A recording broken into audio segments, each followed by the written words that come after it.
পিতার বর্তমান বয়স পুত্রের বয়সের 3 গুণ। 5 বছর আগে পিতার বয়স পুত্রের বয়সের 4 গুণ ছিল, তাহলে পিতা ও পুত্রের বর্তমান বয়স কত? উত্তর, ধরি পুত্রের বর্তমান বয়স x বছর,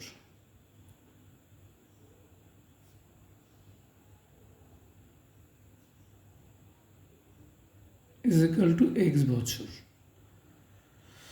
তাহলে পিতার বর্তমান বয়স কি হবে? পুত্রের বয়সের 3 গুণ, তাহলে 3x। পিতার বর্তমান বয়স 3x বছর। 5 বছর আগে তাহলে পুত্রের বয়স কত হবে? x-5 বছর, সেটাই লিখে ফেলি।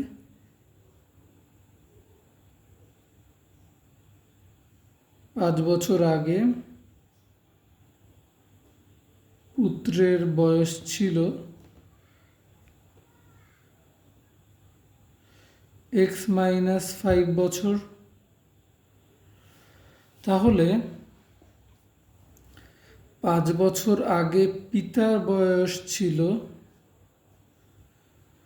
3x-5 বছর,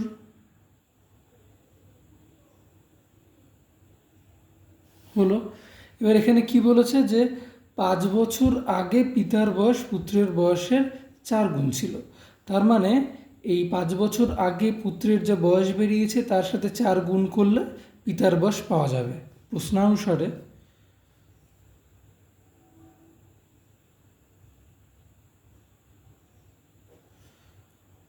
4 into x-5 is equal to 3x-5, বা 4x-20 is equal to 3x-5,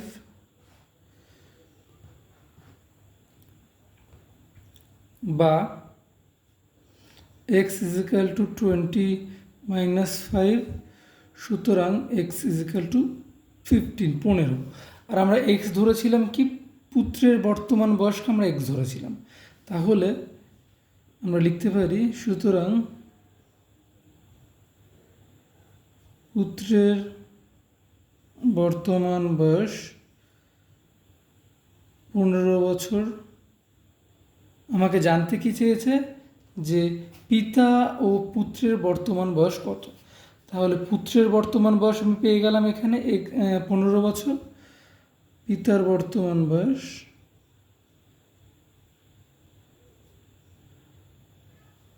is equal to 3 into 15 বছর is equal to 45 বছর। অ্যান্সার।